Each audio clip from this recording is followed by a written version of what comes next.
Ces derniers jours, ma tête n'a été occupée que par une seule chose. Chez moi... En balade? À la laverie, je ne pense qu'à une seule chose, le Gladiator Front Coliseum, mon tournoi de dev que j'organise à la rentrée. Aujourd'hui, j'aimerais partager avec vous cette excitation et vous présenter les Challengers. Et on commence donc par Quentin. Quentin, c'est le grand maître des langages de programmation. Son savoir est sans limite. C'est grâce à lui que je suis le dev que je suis aujourd'hui, car j'ai eu la chance de l'avoir 2 ans de suite comme maître de stage, puis par la suite comme collègue mentor. Je lui dois énormément. Il a fait de nombreux sites très stylés, mais le truc qui le rend le plus fier, c'est quand la mairie de Paris a affiché en immense l'URL d'un de ses projets sur la Tour Eiffel. Super badass. C'est pour moi le boss du concours, ça m'étonnerait pas qu'il le gagne, mais on verra si mes épreuves et les contraintes de développement que j'ai inventées viendront le jouer des tours. Qui est-ce qui va être la première personne à défier Quentin pour ce premier match du Gladiator Front Coliseum? Joseph. Waouh, c'est dès le début le choc des titans, ça va être génial, j'ai trop hâte de voir ce match. Joseph, c'est un génie lunaire, c'est un artiste du web. Demandez-lui l'impossible et l'impossible vous sera servi dans un écrin d'argent.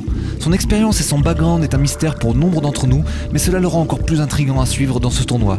Passionné de web, de philosophie, de science et de tout ce qui compose la vie de manière générale, il est facile de se perdre avec lui dans d'interminables discussions passionnantes. Est-ce que l'un de ses adversaires utilisera cela à son avantage? Nous verrons.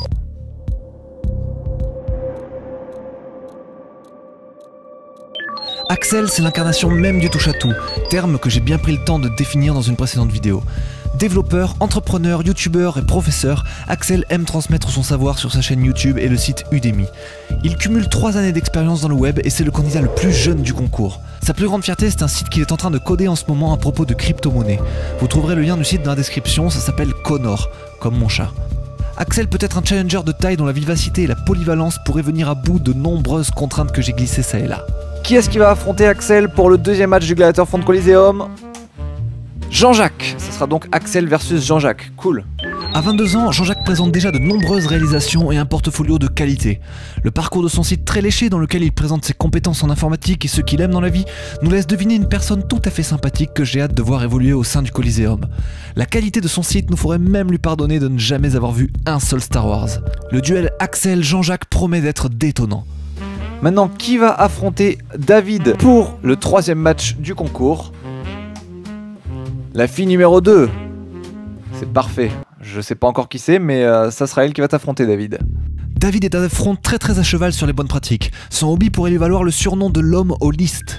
En effet, David a créé une liste très connue parmi les développeurs front, car elle regroupe tout un ensemble de bonnes pratiques et de règles à respecter pour qu'un site soit 100% parfait. David a aussi sa chaîne YouTube sur laquelle il vous aide à devenir un bon front-end développeur freelance. Récemment installé au Canada, il nous montrera comment on code de l'autre côté de la planète. Rigoureux comme le laissent entendre ses listes, il y a moyen qu'il ne se déstabilise pas face aux épreuves ou un adversaire intimidant. Et du coup, ça nous laisse forcément le dernier match, qui sera Gordo contre Amy.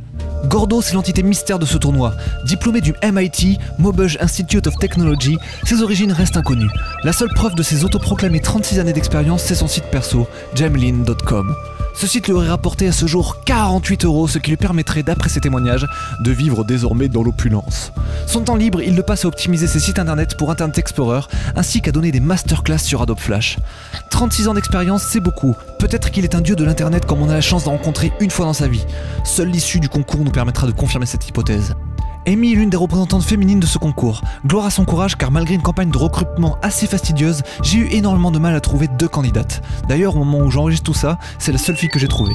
Actuellement à l'excellente école éthique, Amy va tenter de mettre à profit ses 3 années d'expérience dans le web pour pulvériser ses opposants et s'emparer du trône du Coliseum. Je ne saurais que trop vous conseiller d'aller jeter un œil au très intéressant site qu'elle a codé. C'est sur l'histoire de la lumière, vous incarnerez un petit proton et vous apprendrez plein de choses au cours de son existence. Et donc on a enfin tous les concurrents pour le Gladiator Front Coliseum, ou presque, hein. La fille numéro 2 on va la trouver dans la foulée, vous inquiétez pas. Le premier match, Quentin contre Joseph, sortira courant octobre, donc si vous voulez pas manquer ça, abonnez-vous. Et puis moi je vous dis à la prochaine, ciao.